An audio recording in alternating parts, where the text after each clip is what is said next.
Good morning बच्चों, स्वागत है आपका अपने YouTube चैनल दीक्षा क्लास स्टडी पर, जो आप लोग को हमेशा से कार्यरत है और हमेशा यही कोशिश करता है कि आप लोग बेहतर से बेहतर शिक्षा लेकर के आए जो आपको लक्ष्य के पाने में आपकी मदद कर सके। तो जैसा कि आपको मैं अपना इंट्रोडक्शन में आपको बता ही चुका हूं कि अभी मैं लेकर के जो आपको क्लासेस आने वाला था उसका नाम था क्लास 10th का BSc का आपका अर्थशास्त्र मीन्स इकोनॉमिक्स। तो शायद इंट्रोडक्शन दिए हुए अपना तो वैसे ही बहुत दिन हो गए थे, तो सोचे आज से क्लास स्टार्ट कर दे। वैसे भी आज शुभ दिन है, mother's day. We are know the better this day is celebrate as the mother's day. तो इस मातृ दिवस के शुभ अवसर पर मैं अपना क्लास स्टार्ट करने जा रहा हूं। आप सभी को मदर्स डे का बहुत बहुत बधाई। Thank you so much. तो अब शुरू करते हैं क्लासेस। सबसे पहले आखिरकार हम यह जानेंगे कि अर्थशास्त्र की शुरुआत कैसे हुई। अर्थशास्त्र वर्ड जब बना है, इकोनॉमिक्स वर्ड जो बना है वह कैसे कैसे बना है, किन किन वर्डों से मिलकर के बना है। वो वर्ड आखिरकार वो अपना वर्ड है कोई भी शब्द तभी कहलाता है, शब्द का परिभाषा ही है कि वैसे दो या दो से अधिक सार्थक अक्षरों के मेल से बनने वाले को हम शब्द कहते हैं। सीधी सी बात है। तो जब वो सार्थक अर्थ मतलब वो शब्द है, इसका मतलब अर्थ देगा। तो सबसे पहले हम यह कोशिश करेंगे कि ये जो इकोनॉमिक्स वर्ड है, ये जो अर्थशास्त्र वर्ड है, आखिरकार यह बना कैसे, किन किन वर्डों के मेल से यह बना है। तो हम शुरुआत करते हैं। अब चैप्टर शुरू करने से पहले मैं आपका शुरुआत करने वाला हूं इंट्रोडक्शन से। आखिरकार इकोनॉमिक्स हमारे लाइफ में, आपके लाइफ में, इस देश के लाइफ में, आपके समाज के लाइफ में, एक कंट्री के तहत और एक दुनिया के तहत आखिरकार ये है क्या। तो हम शुरुआत उस तरीके से करने वाले हैं। So now let we start. आखिरकार हम लोग कैसे देखते हैं, चलिए शुरू करते हैं। इकोनॉमिक्स वर्ड सबसे पहले हमने उठाया क्या, इकोनॉमिक्स। इकोनॉमिक्स वर्ड आखिरकार यह बना किन वर्डों से है हम यह देखते हैं। इकोनॉमिक्स हमारे ओइकोनोमिया एक वर्ड है।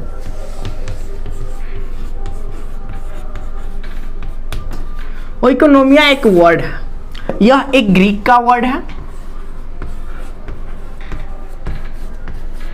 ग्रीक एक देश है, वहां की भाषा कौन सी है, लैटिन। वहां का यह वर्ड है जिसका मतलब क्या होता है। अब यह जो वर्ड है यह भी दो वर्डों से मिलकर के बना है।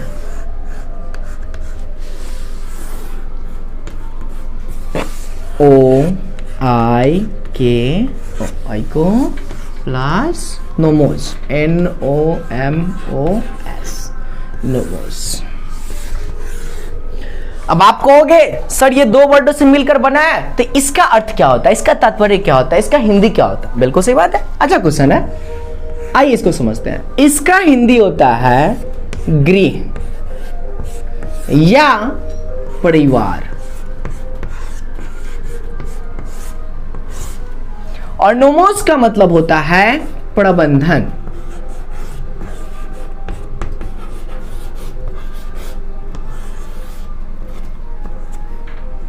प्रबंधन। अगर इस हिसाब से किसी भी वर्ड को अगर समझना हो ना, तो एक ही डायलॉग अपने जीवन में याद कर लो।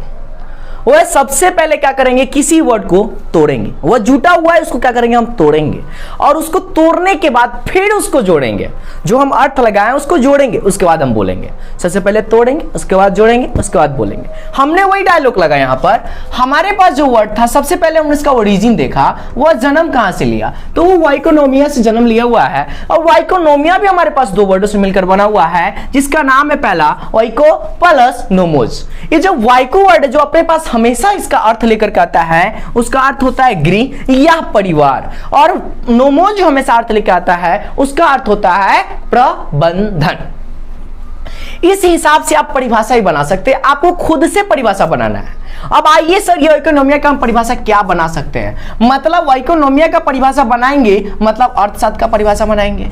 अब अर्थशास्त्र का परिभाषा यहां के आधार पर हम बनाएंगे, लेकिन अर्थशास्त्र एक अर्थशास्त्री के तहत से वो लोग क्या क्या परिभाषा दिए हैं उसको भी हम देखेंगे।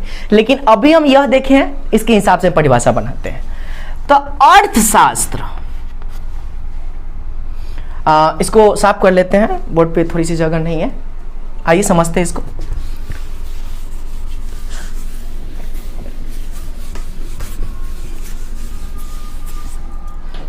तो हमने देखा था गृह या परिवार प्लस प्रबंधन। तो इससे हम अगर परिभाषा बनाए तो अर्थशास्त्र का हम क्या परिभाषा बना सकते हैं? तो वैसा शास्त्र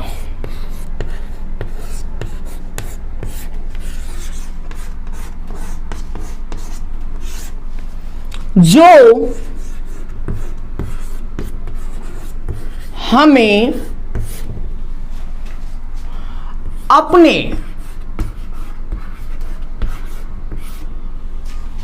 गृह मतलब परिवार,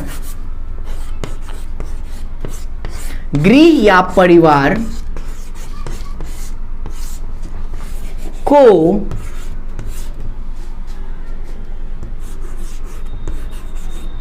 चलाने की प्रक्रिया का ज्ञान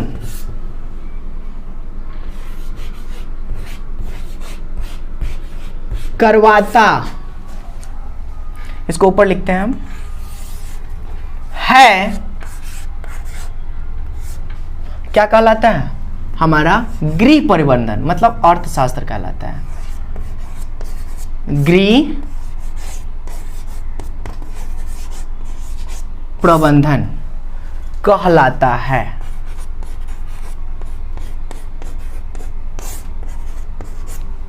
कह सकते हैं हम इसको? लिखे हुए हैं हम अभी जो समझे हैं कि हमने सबसे पहले वर्ड क्या लिया कि इकोनॉमिक्स को मैंने लिया। इकोनॉमिक्स किन वर्डों से मिलकर बना हुआ है? तो इकोनॉमिक्स हमारे इकोनोमिया से मिलकर बना हुआ है। इकोनोमिया एक ग्रीक का वर्ड है जो लैटिन भाषा से आया हुआ है। वैसे दुनिया में जितने भी इंग्लिश के लैंग्वेज आते हैं आप लोगों को ही पता है ग्रीक का लैंग्वेज है, ग्रीक भाषा से वो वर्ड आते हैं। उसी प्रकार से इकोनोमिया के एक वर्ड है उनसे मिलकर के बना हुआ हमारा इकोनॉमिक्स। और जो इकोनोमिया है वो दो वर्डों से मिलकर बना है, ओइको प्लस नोमोज। ओइको का अर्थ होता है हमारे पास जिसका नाम होता है गृह या परिवार। गृह का मतलब होता है घर, और घर का मतलब ही होता है क्या? परिवार की बात करेंगे वहां पे। तो और नोमोज का मतलब होता है प्रबंधन।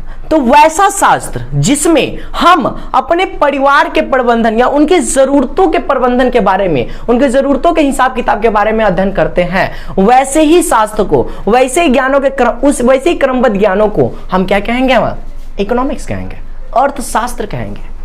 तो ये तो हम समझे आखिरकार इंग्लिश वर्ड लेकर के। अब हम डिफाइन करेंगे हिंदी में। सबसे पहले हमने इंग्लिश में देखा कि इंग्लिश वर्ड में कैसे कैसे मिलकर बना है। अब आइए हम हिंदी में लेकर के चलते हैं। फिर हम देखेंगे अर्थशास्त्री आखिरकार इकोनॉमिक्स की परिभाषा कैसे देते हैं। ठीक है, आइए ध्यान दीजिए। आप लोग वीडियो को पॉज करके आप लिख सकते हैं, कोई दिक्कत नहीं है।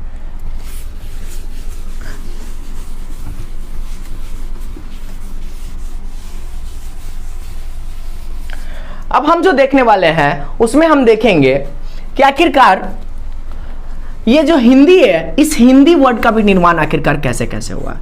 आप लोग बीएससी से है तो बीएससी वालों का इंग्लिश तो वैसे भी कहा जाता है कि डल होता है, लेकिन डोंट वरी, हम लोग दोनों तरीके से जहां तक हो सके हम दोनों तरीके से समझने की कोशिश करेंगे। अर्थ प्लस शास्त्र। अर्थ मतलब अर्थ में बांट ली इसको, अब प्लस क्या मानेंगे हम लोग? शास्त्र। अर्थ का मतलब क्या होता है? अर्थ का पैसा मतलब होता है मुद्रा या पैसा।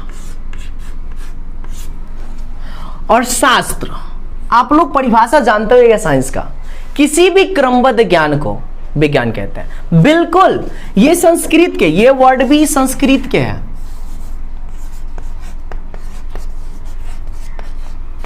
यह भी संस्कृत से लिया गया, यह संस्कृत से निर्माण हुआ है। शास्त्र अकार छूट गया था। शास्त्र और संस्कृत दोनों के दोनों संस्कृत का वर्ड है, जिसमें अर्थ का मतलब होता है मुद्रा और पैसा। हिंदी की दुनिया में आने के बाद हमारे पास इसका अर्थ क्या हो जाता है? मुद्रा या पैसा। शास्त्र का मतलब जिस प्रकार से विज्ञान का परिभाषा बनाते हैं उसी प्रकार से हम लोग शास्त्र का परिभाषा बनाते हैं। इसका तात्पर्य होता है किसी भी क्रमबद्ध ज्ञान को हम शास्त्र कहते हैं। किसी भी क्रमबद्ध ज्ञान को हम शास्त्र कहते हैं। ये हमारा शास्त्र हो गया। तो मुद्रा या पैसा के क्रमबद्ध ज्ञान को हम क्या कहेंगे? शास्त्र कहेंगे। तो मुद्रा, तो इसका हम परिभाषा बनाएंगे तो क्या बनाएंगे? वैसा शास्त्र जो हमें मुद्रा या पैसा से संबंधित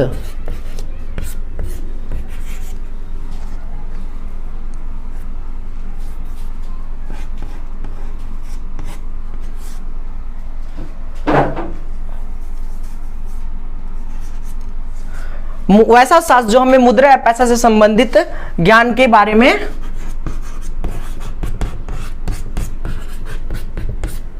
बताता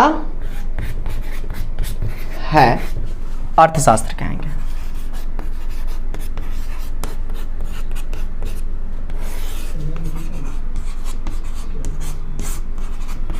अर्थशास्त्र कहते हैं। तो ये हम लोग हिंदी के माध्यम से समझ रहे हैं, ठीक है। अब आखिरकार अर्थशास्त्री क्या परिभाषा देते हैं, इसको हम देखते हैं। आप लोग वीडियो पॉज करके आराम से लिख भी सकते हैं, इसको कोई दिक्कत नहीं है।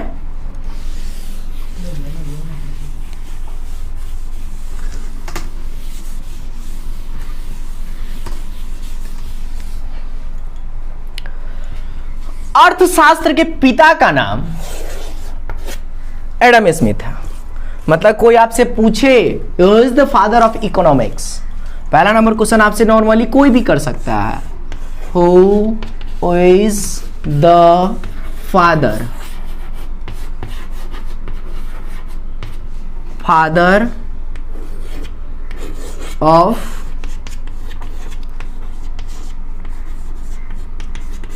Of economics. अर्थशास्त्र के पिता का नाम क्या है? तो अर्थशास्त्र के पिता का नाम है एडम स्मिथ।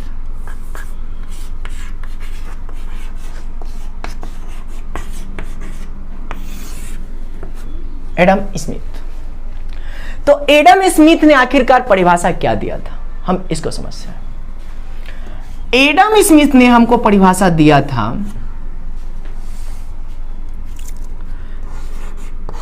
वह शास्त्र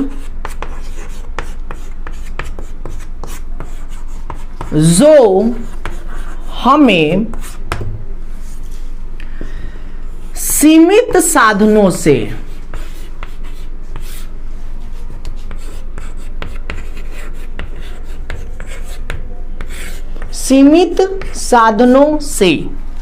असीमित आवश्यकताओं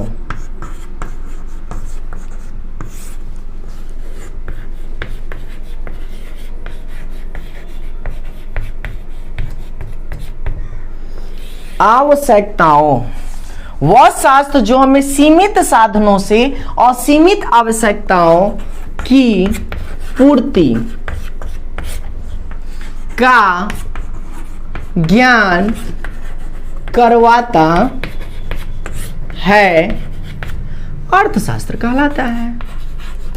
मैं लाघव चिन्ह का प्रयोग कर रहा हूं, इसका मतलब समझ जाइएगा। अर्थशास्त्र लिखा हुआ है, अर्थशास्त्र कहलाता है।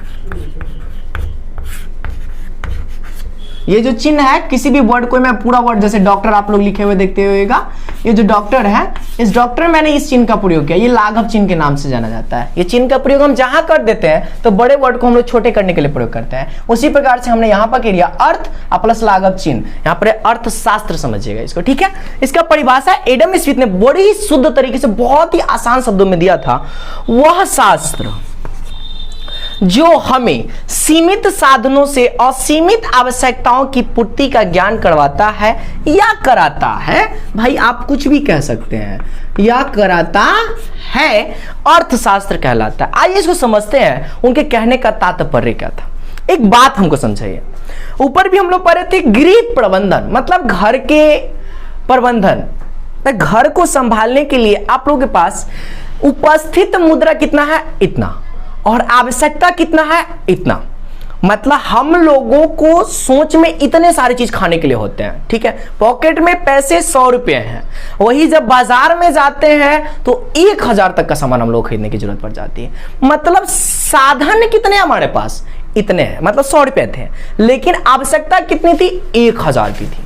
तो सीमित साधन से असीमित इच्छाओं की पूर्ति, हम जिस पूर्ति के बारे में हम जिसमें पढ़ते हैं वही हमारा क्या कहलाता है, अर्थशास्त्र कहलाता है।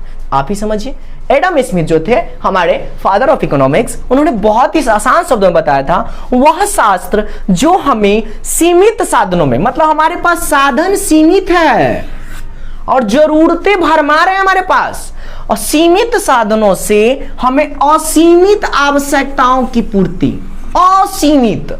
आपकी इच्छाओं का कोई सीमा नहीं है। इच्छा करने के लिए तो भाई हम अभी भी सोच रहे चांद हमारे पास आ जाए, क्या ये संभव है? नहीं। गाना में सुनते होइएगा, तो एक अलग बात है। तो वही कह रहा है कि वह शास्त्र जो हमें सीमित साधनों से असीमित आवश्यकताओं की पूर्ति का ज्ञान कराता है, अर्थशास्त्र कहलाता है। मतलब हमारे पास जरूरतें इतना सारा है और उन जरूरतों को पूरा करने के लिए हमारे पास साधन कितने हैं, इतना सारा।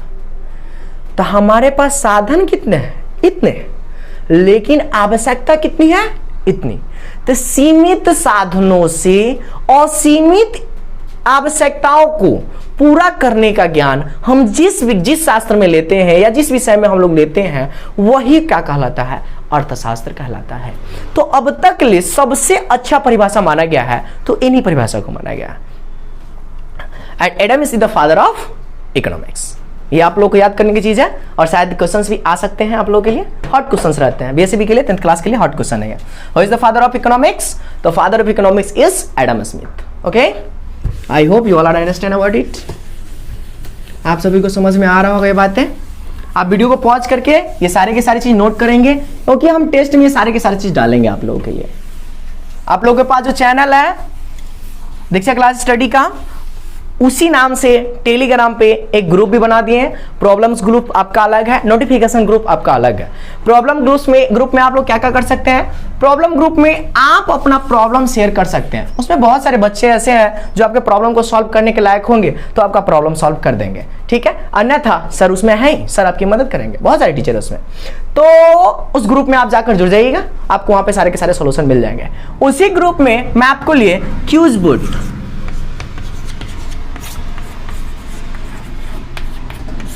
बुट लेकर आऊंगा। तो क्यूज बुट में क्या होगा, जैसे मैं आप क्वेश्चन सर्च करूंगा, क्वेश्चन में 4 ऑप्शंस होंगे, ठीक है, ऑब्जेक्टिव क्वेश्चन होंगे, और उन 4 ऑप्शनों में से आपको टिक करना रहेगा। समय सीमित रहेगा, 30 सेकंड का टाइम रहेगा, 30 सेकंड में आपको टिक करना रहेगा, ठीक है। जितने बच्चे उसमें पार्टिसिपेट करेंगे उनका नाम उसमें लीडर बोर्ड में आएगा, इस हिसाब से उसमें टेस्ट लिया जाएगा, ठीक है।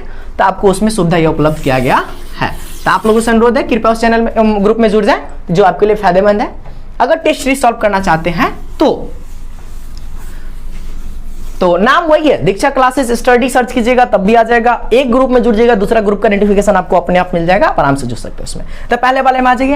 अब हम आखिरकार देखते हैं कि इकोनॉमिक्स को बांटा कितने भागों में गया है। इकोनॉमिक्स के भाई एक पढ़ने के लिए हम लोग कितने प्रकार से बांट सकते हैं।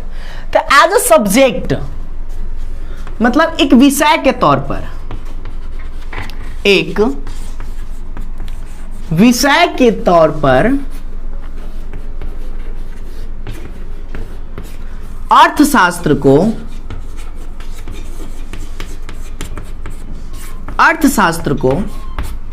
2 भागों में बांटा गया।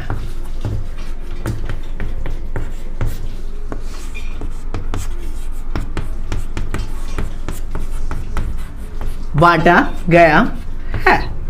यहां पे ये चिन्ह नहीं, यहां पर ये चिन्ह का प्रयोग होगा। आइए हम बांटते हैं कैसे।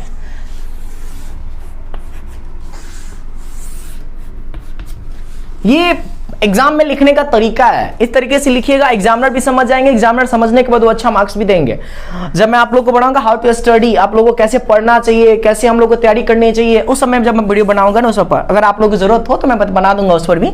तो आप लोग को उसमें बनाऊंगा तो भी बताऊंगा कि कैसे आप लोग एग्जाम की तैयारी करें, क्या तरीका होना चाहिए, पढ़ने का क्या तरीका होना चाहिए, how we have to study on that.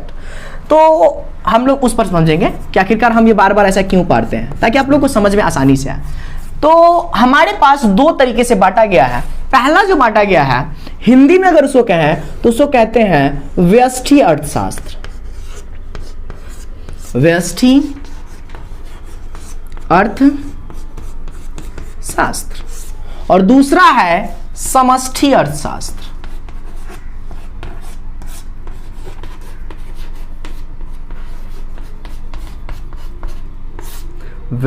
व्यष्टि अर्थशास्त्र और दूसरा है समष्टि अर्थशास्त्र। इसको ये याद करना बड़ी मुश्किल है मेरे हिसाब से। बहुत सारे बच्चों को ये वर्ड समझने में बहुत ही कठिनाई होती है, लेकिन हम इसको अच्छे से समझेंगे। इसके इंग्लिश देख लीजिएगा तो आप लोग को डेफिनेटली समझ में आए। इतना छोटा, जितना आप न्यू काट नहीं फेंकते हैं उतना ही अंतर होगा, इससे ज्यादा अंतर नहीं है इंग्लिश में। ध्यान दीजिए कैसे। इसका इंग्लिश जो होता है हमारे पास, उसको कहते हैं micro economics, MICRO, micro economics, ECONOMICS, economics. और इसको कहते हैं मैक्रो। याद रखिए मैक्रो, स्पेलिंग में अंतर समझिएगा, MACRO, मैक्रो, ECONO समझ लीजिएगा, डॉट दे दिया यहाँ पे। इसका मतलब क्या होगा, यहां तक मैंने छोड़ दिया है और आगे आपको पूरा करना है। स्पेलिंग तो याद ही होगा। तो मैक्रो और माइक्रो, देखो सिर्फ अंतर है आई और ए का। यहां पर मैंने लिखा MICRO, यहां पर मैंने लिखा MACRO, माइक्रो इकोनॉमिक्स। दूसरा मैंने लिखा मैक्रो इकोनॉमिक्स, इसको कहते हैं मैक्रो इकोनॉमिक्स, इसको कहते हैं माइक्रो इकोनॉमिक्स। इसको कहते हैं माइक्रो इकोनॉमिक्स का हिंदी होता है व्यष्टि अर्थशास्त्र और मैक्रो का हिंदी होता है समष्टि अर्थशास्त्र। इतना इसलिए मैंने बोला था कि किसी को प्रॉब्लम इसलिए होता है यहां पर याद करना कि बड़ी दिक्कत है, लेकिन इंग्लिश हम लेकर के आए, इंग्लिश में आपको समझने में बड़ी आसानी होगी। माइक्रो का मतलब सारे के सारे बच्चे जानते होंगे, एकदम सूक्ष्म, छोटा से छोटा। और यही एक वर्ड है जिससे हम इसका परिभाषा तैयार करके आपको देंगे। आइए दे ही देते हैं, काहे कहिए कि नहीं दिए हैं। आ जाइए ऊपर, इतना जगह खाली काहे छोड़ेंगे हम, इसको भी ले लेते। हाँ, माइक्रो इकोनॉमिक्स, इसका परिभाषा। माइक्रो का सबसे पहले अर्थ समझ लेते हैं। इसका अर्थ होता है सूक्ष्म, सूक्ष्म या छोटा। कोई दिक्कत? तो इसको हम देखेंगे। तो इसका परिभाषा हम कह सकते हैं क्या? आप लोग कहोगे सर परिभाषा क्या लिखें? बहुत अच्छी क्वेश्चन है, आइए ध्यान दीजिए। तो वैसा अर्थशास्त्र या अर्थशास्त्र का वह भाग, सबसे सुंदर बात, अर्थशास्त्र लिख लीजिएगा, अर्थशास्त्र का वह भाग जिसमें हम अर्थव्यवस्था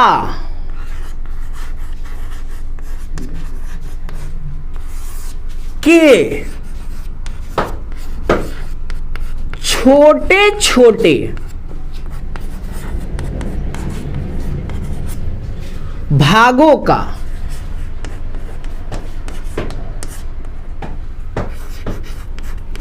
अध्ययन करते हैं।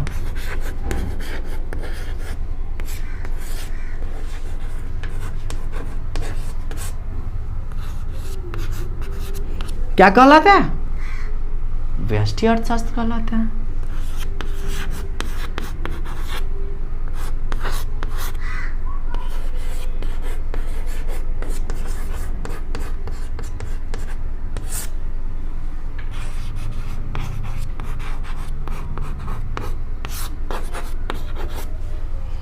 ध्यान दीजिए, हमने अभी के अभी बांटा इकोनॉमिक्स को दो भागों में। सीधी सी बात, एक एक डायलॉग के साथ याद कीजिए। इकोनॉमिक्स के दो बेटे होते हैं, पहला का व्यष्टि अर्थशास्त्र, दूसरा समष्टि अर्थशास्त्र। व्यष्टि अर्थशास्त्र का इंग्लिश होता है माइक्रो इकोनॉमिक्स और समष्टि अर्थशास्त्र का इंग्लिश होता है मैक्रो इकोनॉमिक्स। सिर्फ आई और ए का अंतर है। माइक्रो में MICRO और मैक्रो में MACRO, इतना ही का अंतर है, कुछ का अंतर नहीं है। और उसी एक शब्द के थोड़े थोड़े से अंतर से नाम उसका परिभाषा तैयार करेंगे, उतना ही से, ताकि आप लोग को याद करने में दिक्कत ना हो। तो हमने क्या बनाया, माइक्रो का अर्थ हमने दिया सूक्ष्म या छोटा से छोटा रूप। तो वैसा अर्थशास्त्र का वह भाग या अर्थशास्त्र का वह हिस्सा जिसमें हम अर्थव्यवस्था के छोटे छोटे भागों का अध्ययन कराते हैं, तो उस भाग को हम क्या कहेंगे? व्यष्टि अर्थशास्त्र कहेंगे। और इसका परिभाषा में इतने के तो अंदर ध्यान दीजिए ना, अर्थशास्त्र का वह भाग जिसमें हम अर्थव्यवस्था के छोटे से छोटे भागों का और समष्टि में डाल दीजिए क्या, बड़े से बड़े भागों का अध्ययन करते हैं, समष्टि अर्थशास्त्र। क्योंकि हमारा समष्टि का अर्थ होता है बड़ा,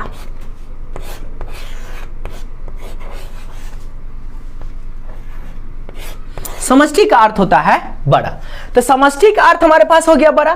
तो वैसा अर्थशास्त्र का वह भाग जिसमें हम अर्थव्यवस्था के बड़े से बड़े भागों का अध्ययन करते हैं, वैसे भाग को हम क्या कहेंगे, समष्टि अर्थशास्त्र कहेंगे, नथिंग एल्स। बस इतना ही तो है, इतना ही तो समझना है हम लोगों को। खुद से परिभाषा तैयार कीजिए और खुद से बताइएगा। हम लोग कमेंट में आना चाहिए कि सर हाँ हमने सर समष्टि की परिभाषा, ग्रुप में आप लोग कीजिएगा समष्टि की परिभाषा आप लोग क्या समझे, क्योंकि समष्टि का मतलब हो गया बड़ा, मैक्रो का मतलब ही होता है क्या, बड़ा। मैक्रो का अर्थ क्या होता है, बड़ा। तो वैसा भाग अर्थशास्त्र का वैसा भाग जिसमें हम अर्थव्यवस्था के, इसको नोटिस कीजिए, हम अभी इसको उठाने वाले हैं, अर्थव्यवस्था के बड़े से बड़े भागों का अध्ययन करते हैं, उसको हम क्या कहते हैं, समष्टि अर्थशास्त्र कहते हैं। तो जब बड़े भागों का अध्ययन करें तब समष्टि, जब छोटे भागों का अध्ययन करें तो कौन सा, व्यष्टि अर्थशास्त्र। सर इसका गुण क्या होता है, अगर किसी को पढ़ना है, वैसे ही आपके सिलेबस में है नहीं, बस इतना भाग हम आपको बता दिए हैं, अच्छा सिलेबस में है नहीं, इन्हें कोई ये कमेंट मत कीजिएगा सर ये हमारे सिलेबस में नहीं, कहां लेकर के जा रहे हैं। हाँ ये आपके सिलेबस में नहीं है, लेकिन इकोनॉमिक्स शुरू करने से पहले आपको इतना गुण मतलब इतना गुण होना चाहिए, सीधी सी बात है। अन्यथा आप एक ही बात समझिए कि जो चीज आप पढ़ रहे हैं उसके मम्मी पापा के बारे में नहीं जानिएगा, क्या वो आपके फायदेमंद में रहेगा, क्या आपके हिस्से में रहेगा, मेरे हिसाब से तो नहीं रहेगा। इसलिए मैंने इंट्रोडक्शन में सारे के सारी चीज आपको बता दी है। तो हमारे पास अभी तक ले आज जो हम लोगों ने पढ़ा उसमें हम लोगों ने देखा क्या कि अर्थशास्त्र जो इकोनॉमिक्स है वो हमारे एक वर्ड से मिलकर के बना हुआ है जिनका नाम है इकोनोमिया। और इकोनोमिया हमारे ग्रीक का लैटिन भाषा का एक वर्ड है जो खुद दो वर्ड उससे मिलकर बना हुआ है, ओइको प्लस नोमोज। ओइको का अर्थ जो था हमारे पास जिसका नाम था गृह या परिवार, और नोमोज का जो अर्थ था उसका नाम था प्रबंधन। तो उससे हम लोगों ने इकोनोमिया का परिभाषा बनाया, मतलब इकोनॉमिक्स का हमने परिभाषा बनाया क्या, वैसा शास्त्र जिसके अंदर हम गृह या परिवार के प्रबंधन के बारे में अध्ययन करते हैं, उसको हम क्या कहेंगे, अर्थशास्त्र कहेंगे। और हमने उसी वक्त हमने जाना क्या कि हमारे पास अर्थशास्त्र के पिता का नाम क्या है, तो अर्थशास्त्र के पिता का नाम हो गया हमारे पास एडम स्मिथ। और एडम स्मिथ के अनुसार जो परिभाषा दिया गया था कि सीमित साधनों से असीमित इच्छाओं की पूर्ति के बारे में हम जिसमें पढ़ते हैं उसे अर्थशास्त्र कहते हैं। और वहां पे हम लोगों ने देखा कि सीमित साधन के बारे में हम कैसे अध्ययन करते हैं, हम लोग समझाया था कि देखिए साधन हमारे पास सीधी सी बात है, समझे पॉकेट में 10 रुपया है, लेकिन जब ये दुकान पर जाते हैं अन्य चीजों जो देखते हैं ना, वो खरीद लेते हैं, वो खरीद लेते हैं, वो खरीदना बड़ा मन करता है खरीदने, मतलब चीजें बहुत सारी हमारे पास, लेकिन हमारे पास साधन इतना है ही नहीं जो उन चीजों को ले सके। तो साधन हमारे पास कितने हैं, सीमित है, इतना ही है। और इतना ही चीजों में हम लोग को इतना चीज चलाना है। हमारे पास घर में भाई है, बहन है, भैया है, दीदी है, छोटा भाई है, सब है, मम्मी पापा दादा दादी सब है, और पापा अकेला कमाने वाले। अब उन पापा की कमाई से हमें उन सबकी इच्छाओं का पूर्ति करना है कि ना। तो इच्छाएं बहुत सारी है, साधन कितने हैं, एक है। तो जिस विषय में हम सीमित साधनों से असीमित इच्छाओं के बारे में अध्ययन करते हैं उन्हीं सब्जेक्ट को हम क्या कहते हैं, इकोनॉमिक्स कहते हैं, अर्थशास्त्र कहते हैं। फिर हमने हिंदी की दुनिया में इसको बांटा अर्थशास्त्र, तो अर्थ प्लस शास्त्र, अर्थ संस्कृत का वर्ड है, शास्त्रीय संस्कृत का वर्ड है। अर्थ का मतलब होता है मुद्रा या पैसा, और शास्त्र का मतलब होता है विज्ञान के जिस प्रकार परिभाषा बनाते हैं वैसे ही शास्त्र का परिभाषा है कि जो हमको क्रमबद्ध ज्ञान करवाता है उसको हम शास्त्र कहते हैं। जैसे रसायन शास्त्र, भौतिक शास्त्र आप लोग देखते होइएगा, तो हमारे क्रमबद्ध ज्ञान के अंतर्गत आता है, तो उसी प्रकार से यह भी है। तो हमें क्रमबद्ध ज्ञान क्या था, जब मुद्रा के क्रमबद्ध ज्ञान का जो हमें अध्ययन करवाता है, हमें सिखाता है, उसके बारे में बताता है, उसको हम अर्थशास्त्र कहते हैं। इसका परिभाषा वही आप लोग लिखिएगा, सीमित साधनों से असीमित इच्छाओं की पूर्ति करने का अध्ययन हम जिसमें करते हैं, के बारे में अध्ययन हम जिसमें करते हैं उसको हम इकोनॉमिक्स कहते हैं, अर्थशास्त्र कहते हैं। फिर हम लोगों ने बांटा इकोनॉमिक्स को दो भागों में बांट करके देखा, जिसका नाम था पहला माइक्रो इकोनॉमिक्स, दूसरा का हमने देखा मैक्रो इकोनॉमिक्स। मैक्रो इकोनॉमिक्स का हिंदी होता है समष्टि, और माइक्रो इकोनॉमिक्स का हिंदी होता है हम लोग के पास व्यष्टि। व्यष्टि का मतलब होता है सूक्ष्म, छोटा से छोटा रूप। तो व्यष्टि अर्थशास्त्र के अंतर्गत हम अर्थव्यवस्था के वैसे रूपों को हम देखते हैं जो हमें छोटे से छोटे रूपों के बारे में कोई ज्ञान कराता है। तो वैसे भावों को अध्ययन करने वाले को हम किसके अंतर्गत रखते हैं? हम लोग माइक्रो इकोनॉमिक्स के अंतर्गत रखते हैं, मतलब व्यष्टि अर्थशास्त्र के अंतर्गत रखते हैं। और व्यष्टि का मतलब होता है बड़ा, मतलब इजाफा करने वाला, मतलब बड़ा वाला क्षेत्र में। तो वैसा अर्थशास्त्र का वह भाग जिसमें हम अर्थव्यवस्था के बड़े बड़े क्षेत्रों के बारे में अध्ययन करते हैं, वैसे को हम किसके अंतर्गत रखते हैं? हम लोग समष्टि अर्थशास्त्र के अंतर्गत रखते हैं। कल हम लोग जो पढ़ने वाले हैं उसमें हम लोग आखिरकार देखेंगे कि हमारे पास इस हिसाब से उपस्थित अर्थव्यवस्था में से कितने ना, एक चीज और हम देख लेते हैं आज की दुनिया में। और हाँ, ये समष्टि अर्थशास्त्र का परिभाषा आप लोगों को मेरे ग्रुप में आना चाहिए आंसर में, ठीक है? मैं परिभाषा छोड़ रहा हूं, ये आप लोग का होमवर्क है।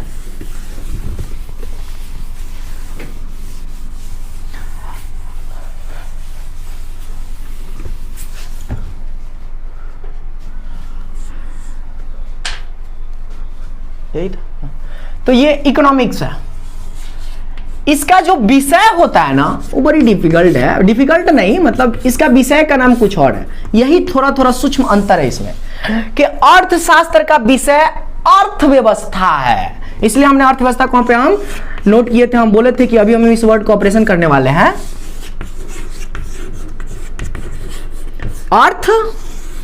अर्थव्यवस्था। तो इकोनॉमिक्स का विषय क्या हो गया? अर्थव्यवस्था। मतलब अर्थशास्त्र का विषय क्या हो जाएगा? अर्थव्यवस्था। इसीलिए आप लोग देखते होइएगा कहीं कहीं इकोनॉमिक्स लिखा रहता है और इसी का इंग्लिश क्या होता है? अर्थशास्त्र, अर्थव्यवस्था का इंग्लिश होता है इकोनॉमी।